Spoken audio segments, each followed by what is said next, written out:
My name is Kathy H. I'm 31 years old. I have been a carer now for over 11 years. That sounds long enough, I know, but actually they want me to go on for another 8 months, until the end of this year. That'll make it almost exactly 12 years. Now I know my being a carer so long isn't necessarily because I think I'm fantastic at what I do. There are some really good carers I've been told to stop after just 2 or 3 years. And I can think of one carer, at least, who went on for all 14 years despite being a complete waste of space. So I'm not trying to boast. But then I do know for a fact they've been pleased with my work. And by and large, I have too. My donors have always tended to do much better than expected. Their recovery times have been impressive, and hardly any of them have been classified as agitated, even before fourth donation. Okay, maybe I am boasting now, but it means a lot to me being able to do my work well, especially that bit about donors staying calm. I've developed a kind of instinct around donors. I know when to hang around and comfort them, when to leave them to themselves, and when to listen to everything they have to say, and when to just shrug and tell them to snap out of it. Anyway, I'm not making any big claims for myself. I know carers working now who are just as good and don't get half the credit. If you're one of them, I can understand how you might get resentful about my bedside, my car, above all the way I get to pick and choose who I look after. And I'm a Hellsham student, which is enough by itself sometimes to get people's backs up. Kathy H, they say. She gets to pick and choose, and she always chooses her own kind. People from Hellsham, or one of the other privileged estates. No wonder she has a great record. I've heard it said enough, so I'm sure you've heard it plenty more. And maybe there's something in there. But I'm not the first to be allowed to pick and choose. And I doubt if I'll be the last. And anyway, I've done my share of looking after donors brought up in every kind of place. By the time I finish, remember, I'll have done 12 years of this, and it's only for the last 6 they've let me choose. And why shouldn't they? Carers aren't machines. You try and do your best for every donor, but in the end, it wears you down. You don't have unlimited patience and energy. So when you get a chance to choose, of course, you choose your own kind. That's natural. There's no way I could have gone on for as long as I have if I'd stopped feeling for my donors every step of the way. And anyway, if I'd never started choosing, how would I ever have got close again to Ruth and Tommy after all those years? But these days, of course, there are fewer and fewer donors left who I remember, and so in practice, I haven't been choosing that much. As I say, the work gets a lot harder when you don't have that deeper link with the donor. And though I'll miss being a carer, it feels just about right to be finishing at last, come the end of the year. Ruth, incidentally, was only the 3rd or 4th donor I got to choose. She already had a carer assigned to her at the time, and I remember it taking a bit of nerve on my part.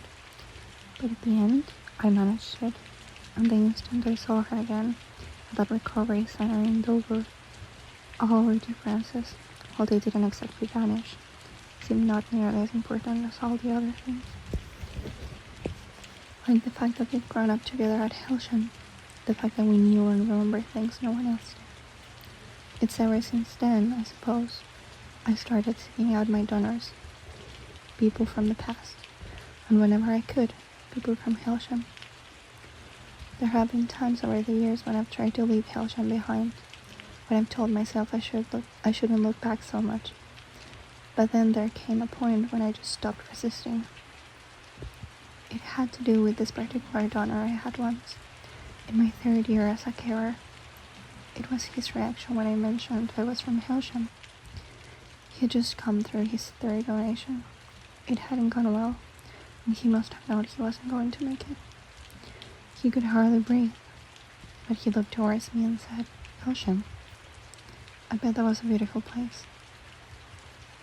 Then the next morning, when I was making conversation to keep his mind off it all, and I asked where he had grown up, he mentioned someplace in Dorset, and his face beneath the blotches went into a completely new kind of grimace. And I realized then how desperately he didn't want to remind it. Instead, he wanted to hear about Helsham. He knew he was close to completing, and so that's what he was doing, getting me to describe things to him,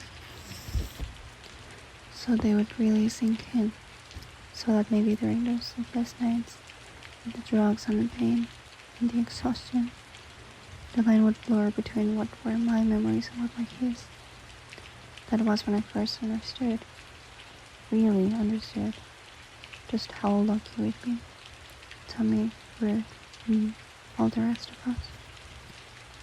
Driving around the country now, I still see things that will remind me of Helsham. I might pass the corner of a misty field, or see part of a large house in the distance as I come down the side of a valley. Even a particular arrangement of poplar trees up on a hillside, and I'll think, maybe that's it, I've found it. This actually is Helsham. Then I say it's impossible, and I go on driving, my thoughts drifting on elsewhere. In particular, there are those pavilions. I spot them all over the country, standing on the far side of playing fields, little white prefab buildings with a row of windows unnaturally high up, tucked almost under the eaves. I think they built a whole lot like that in the 50s and 60s, which is probably when ours was put up. If I drive past one, I keep looking over to it for as long as possible, and one day I'll crash the car like that, but I keep doing it. Not long ago, I was driving through an empty stretch of Worcestershire, and saw one beside a cricket ground so like ours at Helsham I actually turned the car and went back for a second. We loved our sports pavilion, maybe because it reminded us of those sweet little cottages people always had in picture books when we were young. I can remember us back in the juniors, planning with guardians to hold the next lesson in the pavilion instead of the usual room.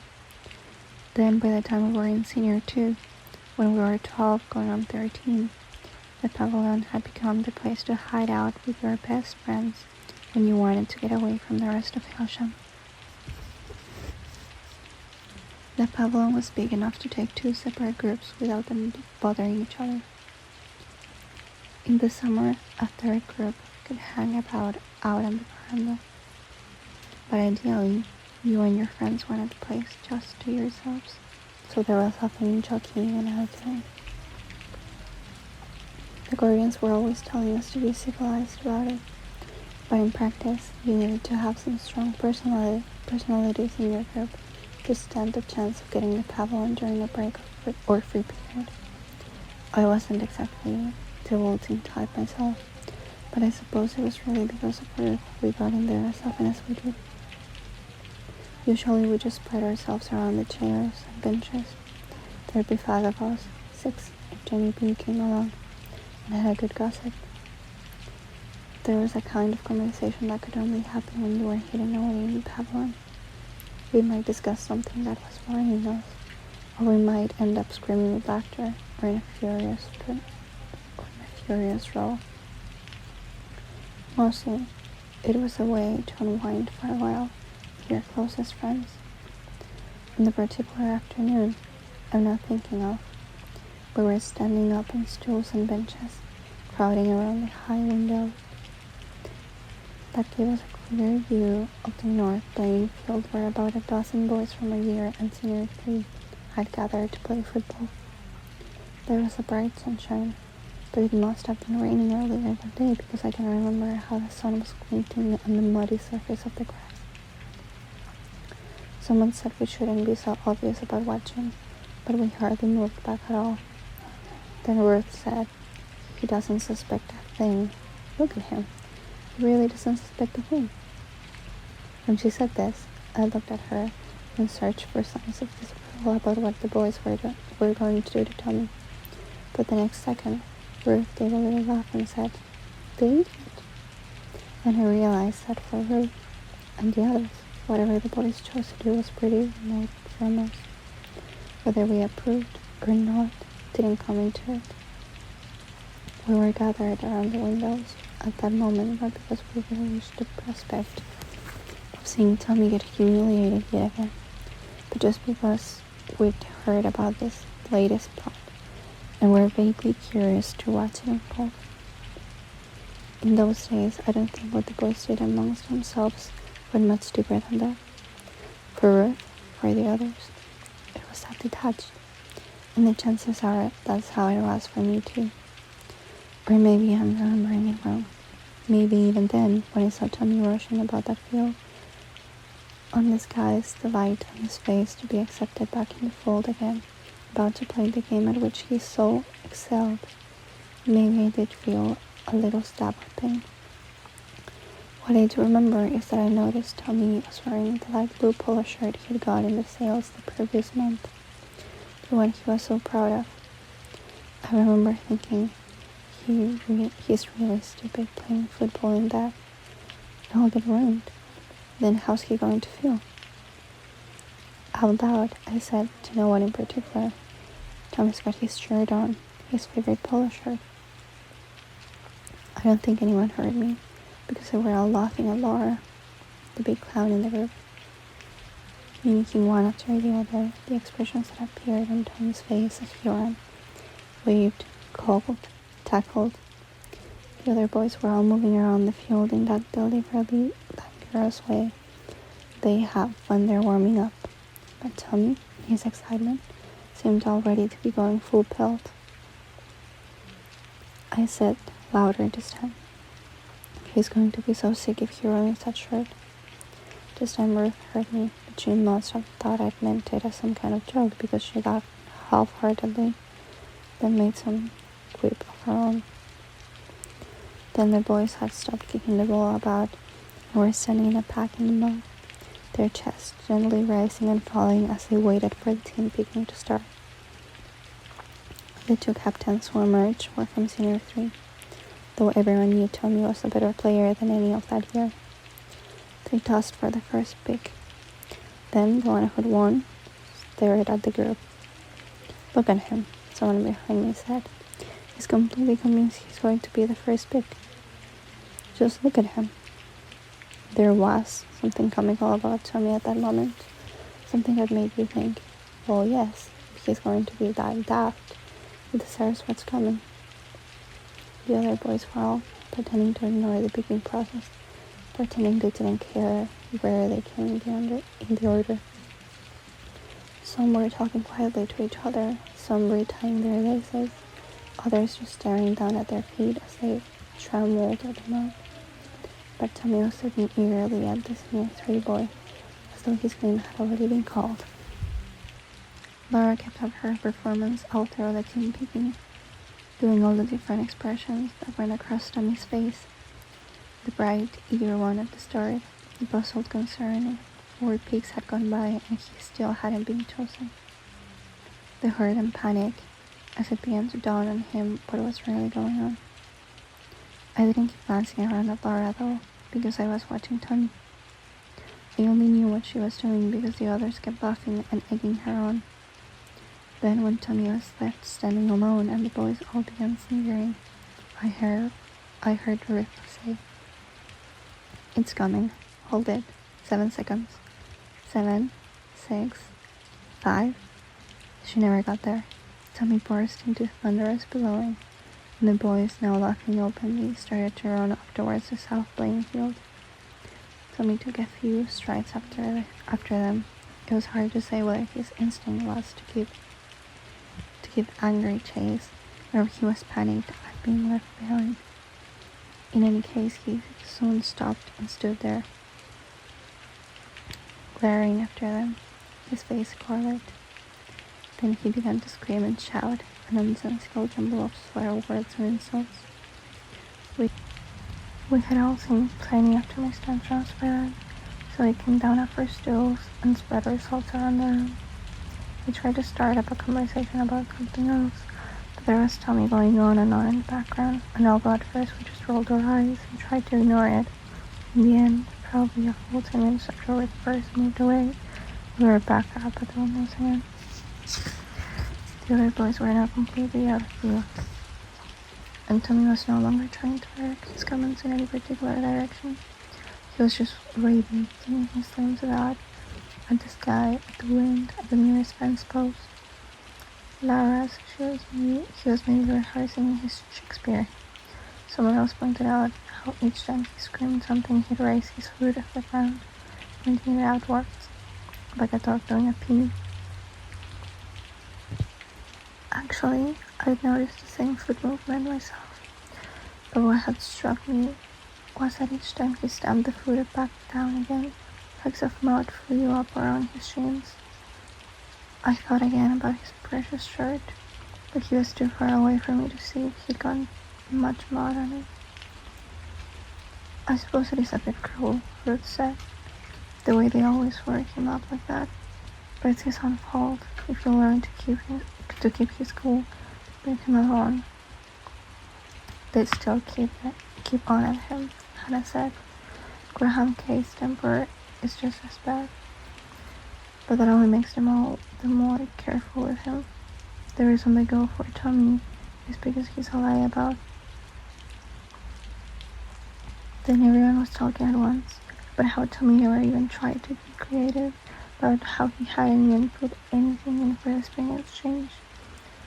I suppose the truth was, by that stage, each of us was secretly wishing Gordon would come from the house and take him away. And although we hadn't had any part in this latest banter about Tommy, we had taken our ringside seats, and we were starting to feel guilty.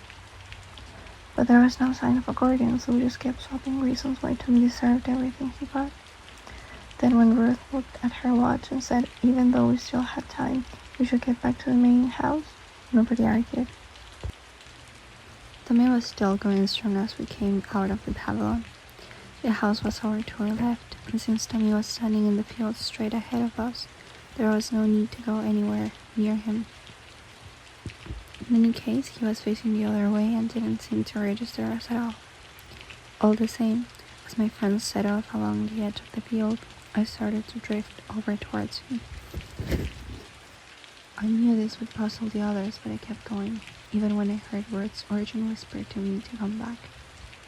I suppose Tommy wasn't used to being disturbed during his rages, because his first response when I came up to him was to stare at me for a second, then carry on as before. It was like he was doing Shakespeare and had come up onto the stage in the middle of his performance. Even when I said, "Tommy, you're a nice shirt, look at it all messed up," there was no sign of him having heard me. So I reached forward and put a hand on his arm. Afterwards, the others thought he'd meant to do it, but I was pretty sure it wasn't intentional. His arms were still flailing about, and he wasn't to know I was about to put out my hand. Anyway, as he threw up his arm, he knocked my hand aside and hit the side of my face. It didn't hurt at all, but I let out a gasp, and so did most of the girls behind me. And that's when, at last, Tommy seemed to become aware of me, of the others, of himself, of the fact that he was there in that field, behaving the way he had been, and stared at me a bit stupidly. "Tommy," I said quite sternly, "there's mud all over your shirt." "So what?" he mumbled. But even as he said this, he looked down and noticed the brown specks, and only just stopped himself crying out in alarm. Then I saw a surprise register on his face that I should know about his feelings for the polo shirt. "It's nothing to worry about," I said, before the silence got humiliating for him. "It'll come off. If you can get it off yourself, just take it to Miss Jody." He went on examining his shirt, then said grumpily, "It's nothing to do with you anyway." He seemed to regret immediately this last remark, and looked at me sheepishly, as though expecting me to say something comforting back to him. But I'd had enough of him by now, particularly with the girls watching, for all I knew, any number of others from the windows of the main house. So I turned away with a shrug and rejoined my friends. Ruth put an arm around my shoulders as we walked away. "At least you got him to pipe down," she said. "Are you okay?" "That animal,"